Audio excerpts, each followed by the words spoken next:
The Joe Rogan Experience. When on Twitter, I see a clip taken completely out of context about a bit about taking things out of context. It's like life had like looped back on itself. You were talking about things being taken out of context, and they were taking it out of context. They had like cut it. Yeah. And I was like, wait. I remember that very differently. Because I remember things that I hear pretty well. And I was like, went back and I was like, wait, he's talking about things being taken out of context, and they're taking it out of context. Yeah, they don't care.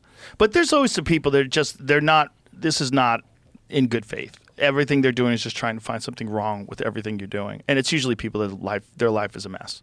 There's no one who does that, who is a healthy, accomplished person who has great relationships in their life and is doing really well at some skill or chosen profession that they enjoy very much. Right. They're not fulfilled. Right. They're Or not people are having trying to politicize something. Yeah. Or they're trying to get clicks off your name. There's a lot of that, for sure. So there's a business in that. And then there's also people that are doing, like MSNBC did this recently. And this has gotten so popular that my fucking stepdad contacted me to tell me he's happy that I'm suing MSNBC. I'm like, I'm not suing MSNBC. But this is what MSNBC did. They took a clip of me talking about Tulsi Gabbard, and they edited it up and made it look like I was saying great things about Kamala Harris. Wait, what? Yeah.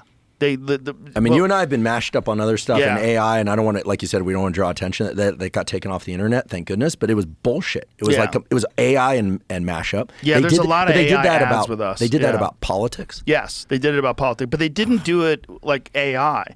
They just deceptively edited the things that I was saying, took it completely out of context. Where I was talking about, first of all, I was talking about Tulsi Gabbard, and then I was talking about that. The media behind Kamala Harris, all this surge and all these people just deciding that she's good, she could win. And they put the two of those together and made it seem like I was praising Kamala Harris and saying a bunch of things that aren't even true about her. Like I was talking about Tulsi Gabbard being a congresswoman for 8 years and about how she served overseas, two deployments in medical units dealing with people who were blown up from the war. Like that's not something Kamala Harris did. It's something Tulsi Gabbard did. I was just saying things about her, and they put it out there as a clip of me praising Kamala Harris. But they don't care about the truth. They just want a narrative to get out there amongst enough people, because most people are just surface readers, right? They read a headline, and I'd be guilty of that many times. You read a headline, oh, I know what that is, and then you shut your laptop. I got it now. I got the whole. So if you read an article that says, Andrew Schultz is a liar. Like, oh, he's a liar. I heard he's a liar. And then you just start repeating he's a liar. It doesn't have to be real. And so all they have to do with, like, how many people are actually going to watch my Netflix special? Well, it was a lot, but compared to the amount of people in the country, not a lot. Small percentage. So all you have to do is take something out of context from someone who's never going to watch it in the first place, put it in front of them, like, oh, that piece of shit. Can't believe he said that. Even though I'm literally talking about things being taken out of context. The part about this is so frustrating to me is that, like, at some point, especially as a scientist, right? Like, that's data selection, right? Like, if you look at data and you look at scientific experimentation, it starts with a question, you generate a hypothesis, you collect data, you publish the results, and you get to state your conclusions. Now let's talk about what you're talking about.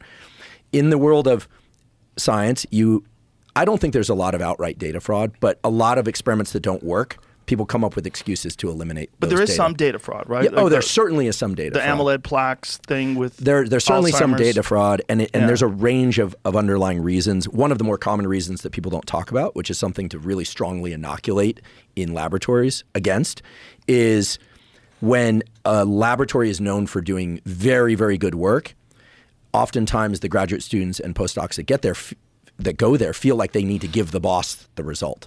So sometimes it's unbeknownst to the person running the lab. There have been a lot of cases in recent years of papers being discovered as having major issues, and that's like, well, do you go after the lab head or do you go after the person who did it? Lab heads are responsible for everything in their lab. AI is helping with this because you can scan data and look at things, but ambition is a dangerous thing, if somebody puts ambition ahead of accuracy. Sure. Okay. So there's that kind of thing. And then there's outright data fraud. I mean, there was this nanotechnologist guy from some years back, I think his last name was Schoen, who had like 20 papers in Science and Nature in 2 years. And it turns out he wasn't even bothering to, he was fabricating data. the papers were all retracted, and I don't know what he's doing now, but the noise plots, the random noise plots in these papers were the way he got caught. What it turned out is that, I mean, I'm chuckling because it's like he was so lazy, ambitious, but so lazy that he didn't even bother to use new random noise plots from one paper to the next. So somebody said, wait, random should be random. Why is it the same in these two papers? Boom, and then the whole thing unraveled. Wow. Eventually. So lazy. So he was particularly ambitious, lazy, and that was outright fraud. Right. There are all sorts of other cases and things like that. And you know, there's people who make this their sport to talk about. Most scientists are trying to get the correct answers. I do believe that. Most scientists have good faith. They're trying to get the answer. But it's hard. Science is hard. Now, what you're talking about, to me, sounds like people deliberately grabbing from the palette of paints that is the words that are spoken by anybody on the internet, especially people with podcasts, you or me or anybody else, and then literally cutting and pasting things together to create a story which is fiction. Do you know who Pink Trip is? No. You don't know Pink Trip? Pink Trip is hilarious. He's a guy on the internet who takes clips of podcasts and creates narratives of things that are totally not happening. Oh yeah, I've seen some of you. There's one recently, me and Tucker Carlson are having an argument. I haven't seen that one. It's good. Somebody sent it to me. Who fucking sent it? See if you can find it. Yeah, I remember one of you and Elon, several perhaps. Yeah, so I know that. So Pink Trip is Pink Trips. No, it's a dude. Oh, okay. His name is Pink. So here it is, Pink Trip. So it's visible. What? No. Space is real. Are you joking? You're a science denier. What? Stop. The bodies of science have bestowed the truth. If you ignore If I get another fucking lecture from you, I'm gonna go crazy. When did you start having this opinion? Shut the fuck up, bitch. You're a fucking idiot. Don't do that anymore. What are you gonna do about it, bitch? What are you gonna do about it? You are literally powerless. Yeah. I'm just gonna do whatever I want. What are you gonna do about it? You could get your ass kicked.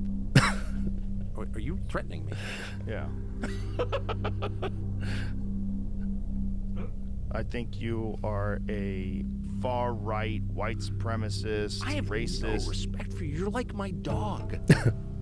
Does it ever occur to you that you're like disgusting? Just like vulgar, just like a pig. If I were to sort of narrow down my bigotries, it's like people like you, I just think you're disgusting. I'm better with it. So these are actual spoken words kludged together. Yeah. About completely different things. It's really masterful. Do you want to die? Real Watch. Freak. If I take a 9mm round or 7.62 by 39 and shoot you, can you catch the bullet? You can't do that. What are you gonna do about it? I got a bigger one. Why would you hide that? That's just wrong. That's not fair. Isn't that funny? But this is funny, right? Right. He does that with a lot of stuff, like people pretending to be in love with me, makes it like there's a romance between So like good. me and different people. But that's funny. That's art, right? He's making a story that doesn't exist. It's really funny, right? But there's people that do it just to either, in this case, it was to promote Kamala Harris, to get the passive listener, the people that are, the casual, to go, oh wow, Joe Rogan likes Kamala Harris. I've heard I heard you're endorsing and not endorsing all sorts of people. Yeah, And, you can't even say I like somebody without it being an endorsement and people getting mad. But I think the MAGA people are happy now that Robert F. Kennedy is now with Trump. So I think they've unified the belts. Yeah, I think we're in a very weird time with the media, and I think truth is super important.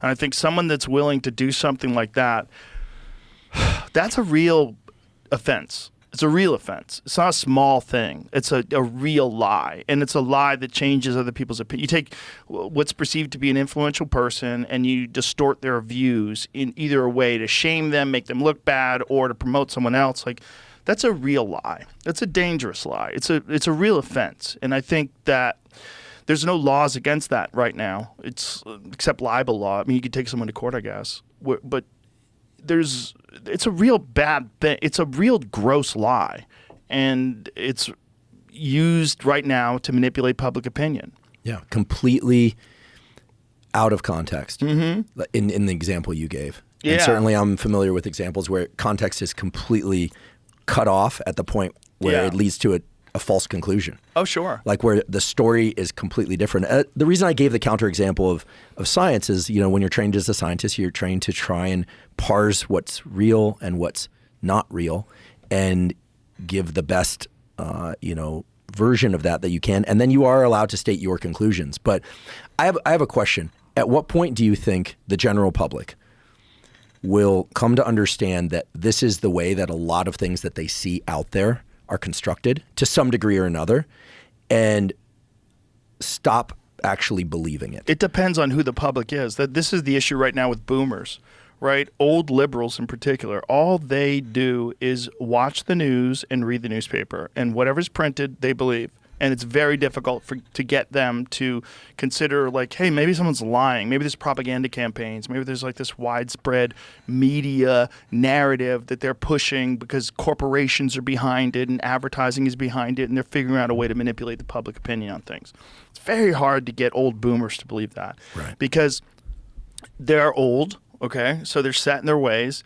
Their mind has formed around, I am a liberal. I'm a Democrat. I've been a Democrat my whole life. This is how I feel about these issues. This is my community. This is my tribe. These are my people. And the news says this, and I'm with them. And oh, great, we're up in the polls now. And for them, it's like they're on a team. It might as well be the Dolphins versus the Raiders. It's the same kind of mentality in their head.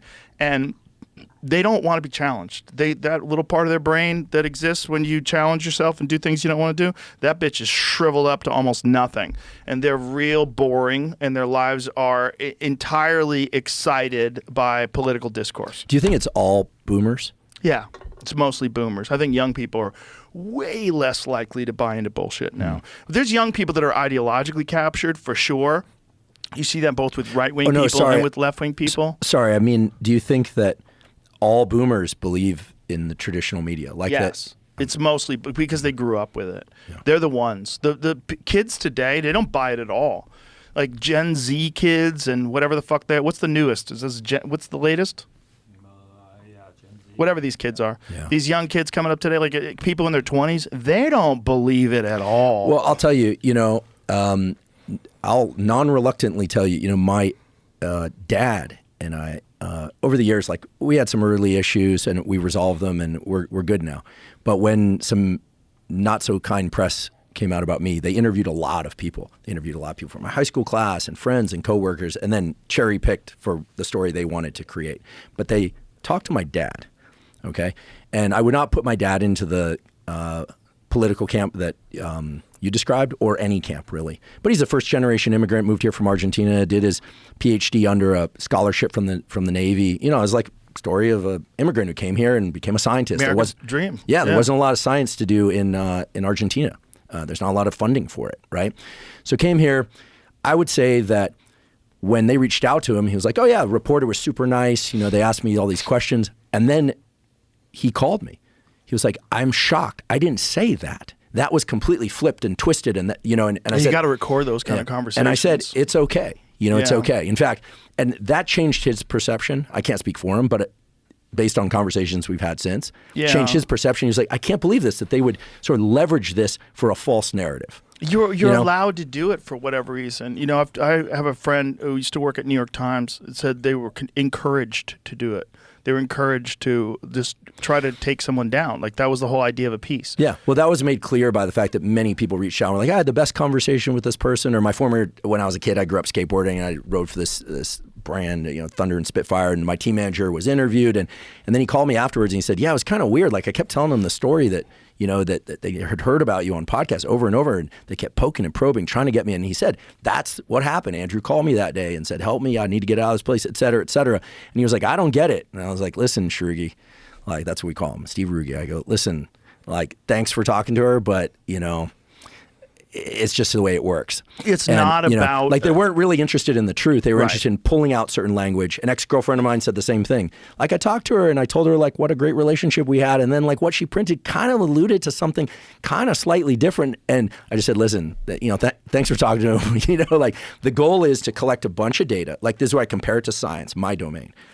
Take a bunch of data, cherry pick only the things that could work if those only were true, and some of them are just outright lies, and then publish that, that is data fraud.